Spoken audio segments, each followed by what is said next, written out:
Eh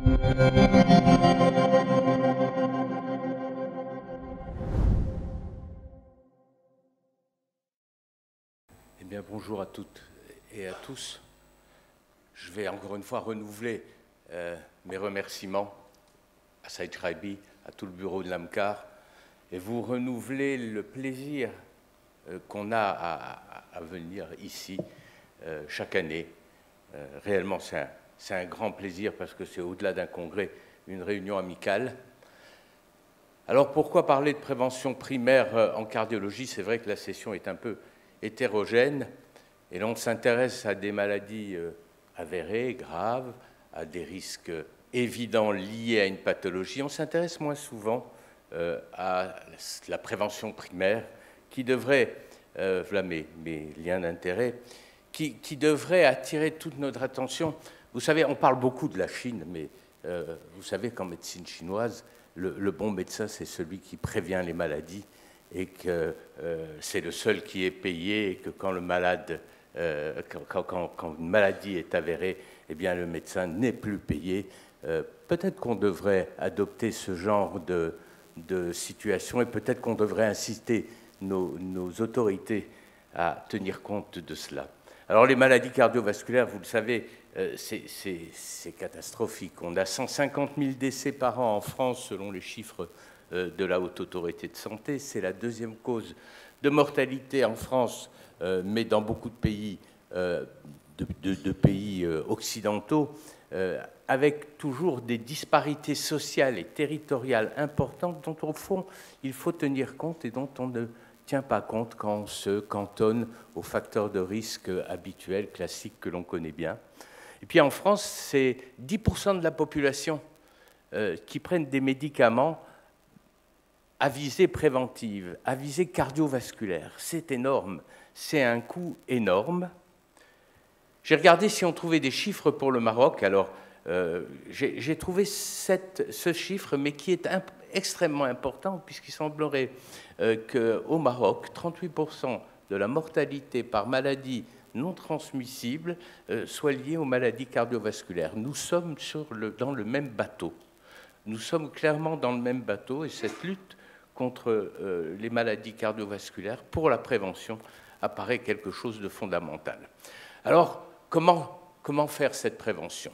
Je vais m'attacher pendant les quelques minutes dont je dispose, non pas à vous détailler ces recommandations, 100 pages, plus de 100 pages, plus de 30 tableaux de recommandations. C'est bien sûr une gageure que de le faire en 15 minutes. Je crois que nous avons partagé avec le professeur Alami la relecture pour chacune de nos sociétés de ces recommandations. Et donc voilà, nous sommes dans le même bateau, monsieur Alami, vous êtes parti sur l'obésité. Je vais essayer de globaliser ces recommandations, peut-être de décrypter cette philosophie de ces recommandations qui, je l'avoue, sont pas simples. Elles ne sont pas simples, elles sont certainement compliquées à mettre en œuvre au quotidien. Je vais quand même essayer de le faire. Il y a des règles qui sont générales, et l'objectif commun, bien évidemment, c'est de diminuer l'incidence des maladies cardiovasculaires en s'attachant à la fois à une évaluation du risque individuel et à des mesures sociétales, à des mesures qui dépendent de la politique des pays concernés, des conditions sanitaires, des conditions économiques, et il est vrai que la conjonction des deux n'est pas facilement atteignable. Alors, dans ces recommandations de prévention, on parle des patients qui sont apparemment en bonne santé, et cette notion de apparemment en bonne santé pour qualifier la prévention primaire cache une bonne partie de patients qui sont dans une zone grise qui va pouvoir être détectée par finalement l'observation de lésions artérielles athéromateuses infracliniques, mais par aussi des facteurs environnementaux, des modificateurs du risque, tels que par exemple l'obésité dont on parlait tout à l'heure, qui font que ces patients ne sont plus réellement en prévention primaire.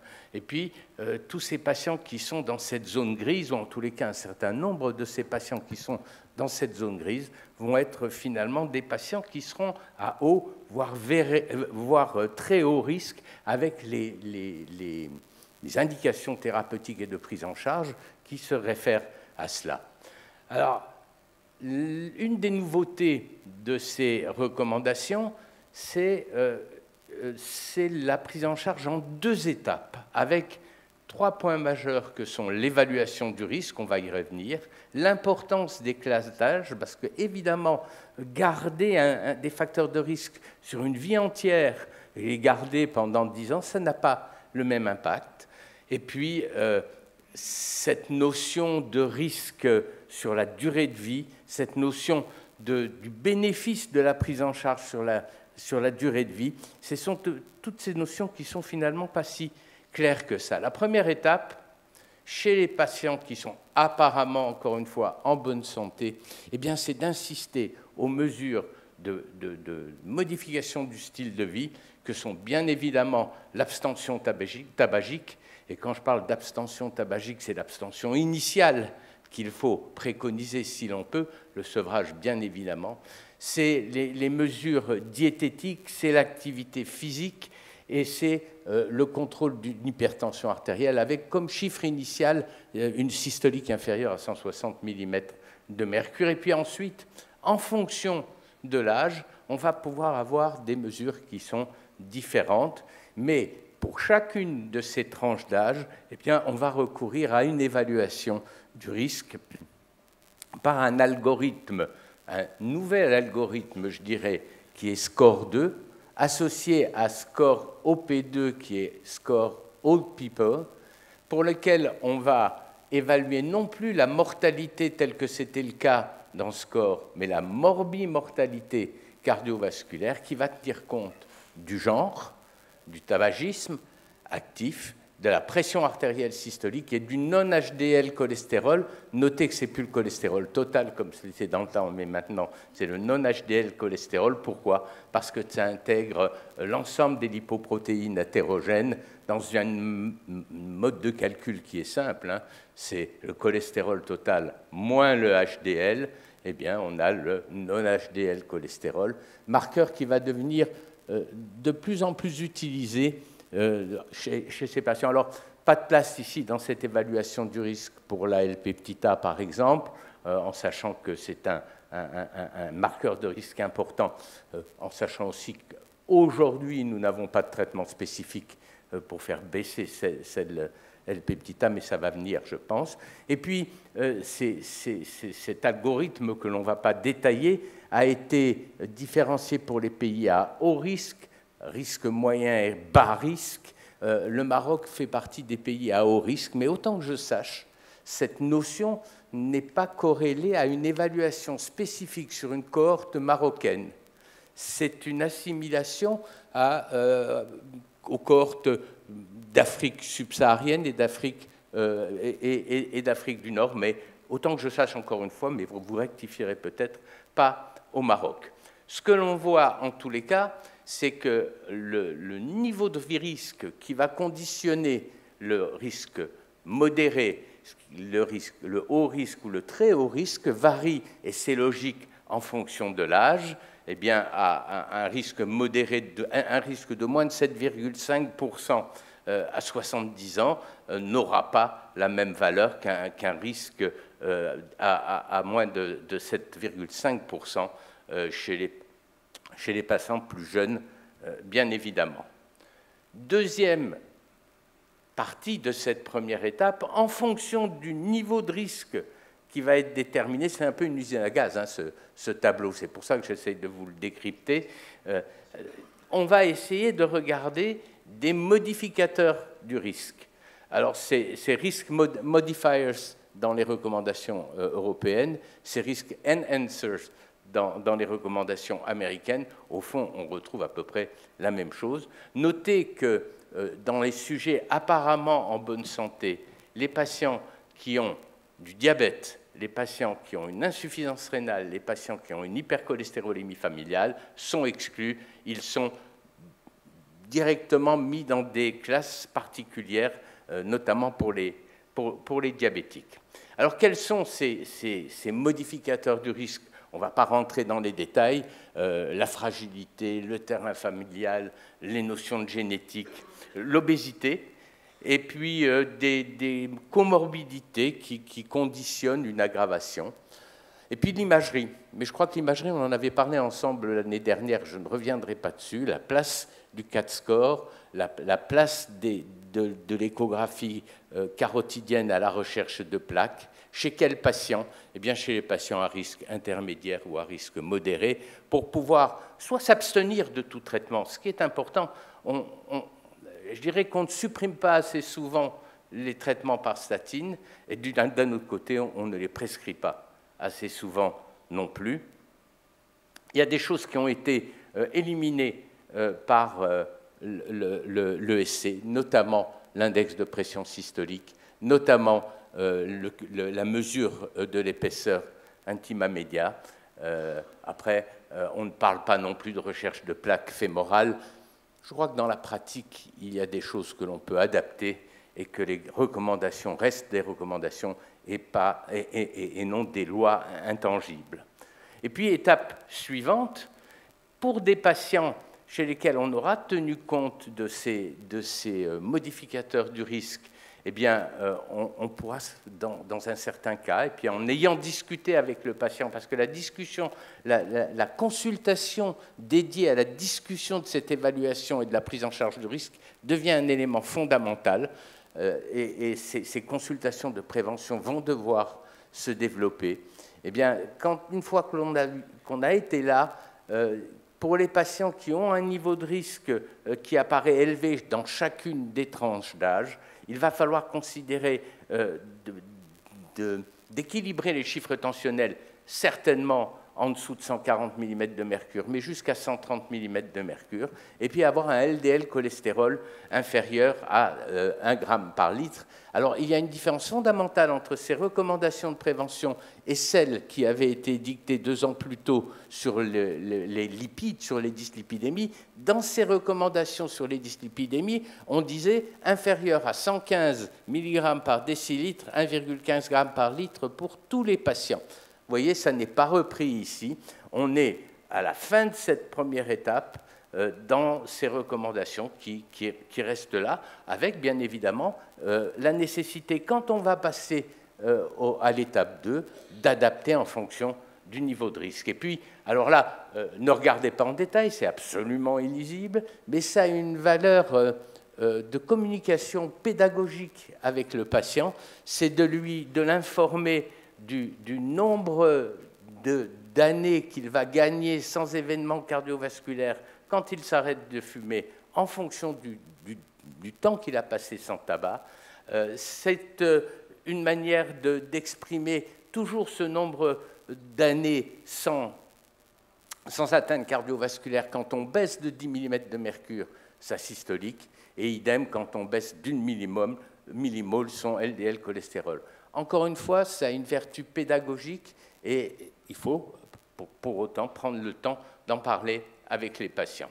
Alors, quand est-ce qu'on passe à l'étape 2? On passe à l'étape 2 quand les patients sont à haut risque ou à très haut risque a fortiori. On passe à l'étape 2 quand, après cette discussion que l'on a avec le patient, après cette bonne présentation des mesures de modification du style de vie, eh bien, quand il faut adapter les objectifs thérapeutiques, les objectifs thérapeutiques deviennent plus stricts. On passe à moins de 130 mm de mercure pour la pression systolique, si c'est toléré et autant que faire se peut.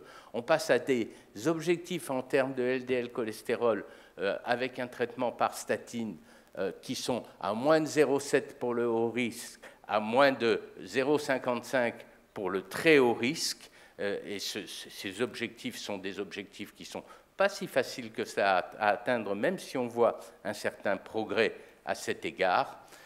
Et puis, tout ça sont des recommandations qui sont assez fortes de classe 1, vous le voyez. Je vous ai mis ce petit tableau qui est le résumé des recommandations américaines de 2019. Là aussi, on parle de tranches d'âge, ce ne sont pas les mêmes. Là aussi, on parle de modificateurs du risque, de renforceurs du risque, si on peut dire.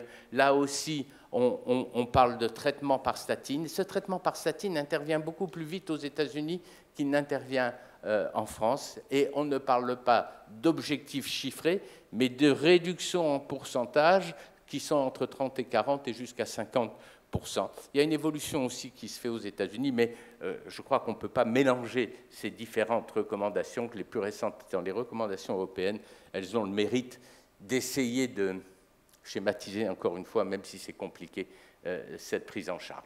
Je voulais finir par quelques mots concernant l'aspirine, parce que en termes de prévention primaire, je suis sûr qu'au Maroc comme en France, combien de patients se retrouvent toute leur vie avec 75 mg ou 100 mg d'aspirine, sans raison au fond valable, et on a aujourd'hui une conjonction de recommandations pour la prévention primaire, encore une fois, qui vont dans un sens où on dit que finalement pour les patients à haut risque ou à très haut risque et qui n'ont pas un risque hémorragique important, eh bien l'aspirine peut être considérée, qu'il n'est pas question chez les patients à risque modéré de traiter par aspirine à petite dose parce que le risque hémorragique devient plus important.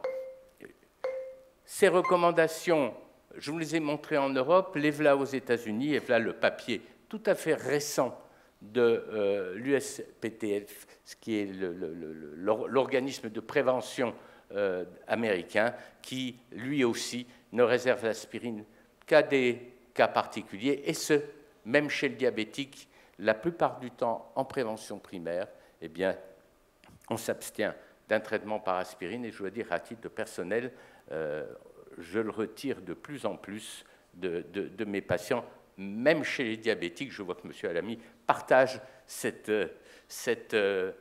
position. Donc ma conclusion, et j'aurais dépassé de quelques secondes, eh bien c'est les fondamentaux, c'est réellement d'essayer de promouvoir le mode de vie, l'abstention du tabac, l'activité physique, 150 minutes par semaine d'activité modérée, 75 minutes par semaine d'activité intense, et plus si affinité. Ces recommandations sont très peu appliquées. Peut-être qu'avec ces nouvelles modalités, ce sera moins le cas. Il est vrai qu'utiliser ces scores au quotidien face aux malades quand on est bousculé, c'est difficile. C'est un appel aux autorités des différents pays à promouvoir une consultation de prévention, et je vous remercie. Merci Serge, merci pour ce grand tour d'horizon et surtout cette mise au point dans la prévention primaire cardiovasculaire. Là, tu as déjà répondu à une des questions posées à propos de l'aspirine. L'assistance demande comment expliquer que les gens qui n'ont pas ou peu de facteurs de risque font plus de morts subites d'après Joven. Pourquoi moi je dois répondre à cette question alors que Xavier Jouven n'a pas répondu à cette question? Alors peut-être que aussi ceux qu'on considère comme étant sans facteurs de risque ont des facteurs de risque qui sont non identifiés. Peut-être que ceux que l'on considère comme étant en prévention primaire ne sont pas en prévention aussi primaire que cela. Et il faut dire que cette définition arbitraire de prévention primaire et de prévention secondaire est quelque chose qu'il va falloir réviser un jour, parce que l'importance des lésions infracliniques que l'on peut découvrir quand on fait de l'imagerie, quand on fait un examen clinique, est extrêmement importante. Alors pourquoi la mort subite? Voilà, peut-être des facteurs comme la L-peptida. Et on dit qu'il faudrait chez tous les patients faire une fois un dosage, puisqu'elle ne varie pas dans la vie, une fois un dosage de L-peptida. Il y a une question, comment peut-on utiliser le PDU dans la prévention primaire? Comment peut-on utiliser le PDE dans la prévention primaire? PDE. Phosphodiesterase.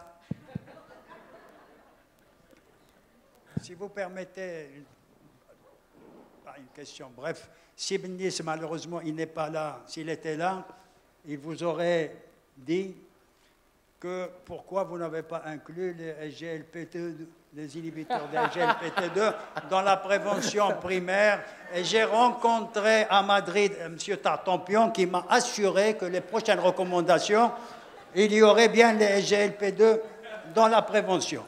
Est-ce que vous différenciez entre la prévention primaire et la prévention primordiale chez les gens qui n'ont aucun facteur de risque, mais uniquement, comme pour l'hygiène de vie, comme pour abolir carrément ou réduire les poudres blanches pour nous, le sel, le sucre, les farines, l'exercice physique ou autre, est-ce qu'il n'y a pas quand même une différence entre primaire et primordial? Alors, la prévention primordiale, c'est celle que l'on pourrait appliquer, à mon sens, hein, c'est ce qu'on pourrait appliquer à nous tous. Ce sont des mesures qui sont des mesures de santé publique. Voilà. Et elles s'appliquent en prévention primaire, puisque je crois que même s'il y a une proximité des termes, eh bien, voilà. Alors, il y a des facteurs quand même de prévention où je n'ai pas eu le temps d'en parler. Tout ce qui est prise en charge psychosociale, ce lien entre cardiopathie et état psychique de nos patients, la psychocardiologie, le niveau de stress, tout ça devrait intégrer peut-être aussi la prévention, les éléments primordiaux. Voilà. On n'en parle pas assez, c'est en train de gagner un petit peu. J'ai un collègue qui s'est beaucoup intéressé à cela et qui en tire des conclusions pertinentes. Et puis voilà, le stress du quotidien. Mais là, on est plus dans des interventions sociétales qu'individuelles. Siham veut poser une question. Oui, merci Serge pour cette présentation. Comme première étape dans cette prévention primaire, il est recommandé de viser une pression artérielle inférieure à 160. Est-ce qu'on peut considérer un patient qui a une pression artérielle à 155 comme apparemment en bonne santé? Une personne en bonne santé? Je pense, et si Atul était là, il confirmerait que c'est plutôt à moins de 140. Quand il parle de 160 dans les recommandations, cela veut dire que systématiquement, il ne faut pas que ce soit au-dessus. Mais moi, je ne considérerais pas un patient à 160 ou à 155 comme un patient qui est en bonne santé et pour lequel il n'y a pas lieu d'intervenir. Serge, dans les mesures sociétales, on oublie souvent, c'est vrai, on conseille aux gens de marcher, de faire de l'activité physique. Est-ce que ce ne serait pas intéressant de leur conseiller aussi de faire de la natation, de travailler la respiration? Parce que les gens, souvent, quand ils marchent, ils oublient de respirer. Ça fait partie, évidemment, des conditions. Et toutes les méthodes de relaxation, je ne sais pas si Claire est dans la salle, mais toutes les méthodes de relaxation, elle est là, oui. Toutes les méthodes de relaxation sont un petit peu basées sur la respiration et le contrôle de sa respiration. Si je veux aller un tout petit peu plus loin, ce que les gens disent quand on veut les faire arrêter de fumer et qu'ils nous disent « mais ça me détend, ça me fait du bien », au fond, ce qui peut avoir effectivement, et ce qui est un leurre, ce qui peut avoir un effet, c'est le fait justement de prendre le temps d'inspirer et de souffler tranquillement. Quand c'est de la fumée de cigarette, c'est catastrophique. Est-ce que vous pouvez nous dire quelques mots sur le HDL cholestérol qui n'est plus considéré comme étant un bon cholestérol? Alors, oui, le terme de bon cholestérol est un terme qui devient inapproprié. Ce que l'on sait sur le HDL cholestérol, ce que je ne sais pas tout sur les lipides, ce que l'on sait sur le HDL cholestérol, c'est qu'effectivement, les patients qui ont un HDL cholestérol qui est élevé ont moins d'événements cardiovasculaires. Ce que l'on sait également, c'est que jusqu'à présent, toutes les tentatives que l'on a effectuées de faire monter le HDL, cholestérol, avec des médicaments, notamment les fibrates, mais surtout les inhibiteurs de la CETP, eh bien, ces études ont échoué. Donc aujourd'hui, on peut tenir compte du HDL cholestérol, mais encore une fois, c'est le non-HDL cholestérol qui va être la chose la plus simple à utiliser au quotidien, avec une différence sur les seuils de 30 mg par décilitre. Là où on dit 70 mg par décilitre pour le LDL cholestérol, quand on parle de non-HDL cholestérol, ce sera 100 mg par décilitre le seuil. Alors il y a des parce qu'on est à l'aube de nouvelles classes thérapeutiques dans la prise en charge des dyslipidémies, et il y a des recherches sur des traitements pour faire grimper le HDL. Merci. Mais merci à vous.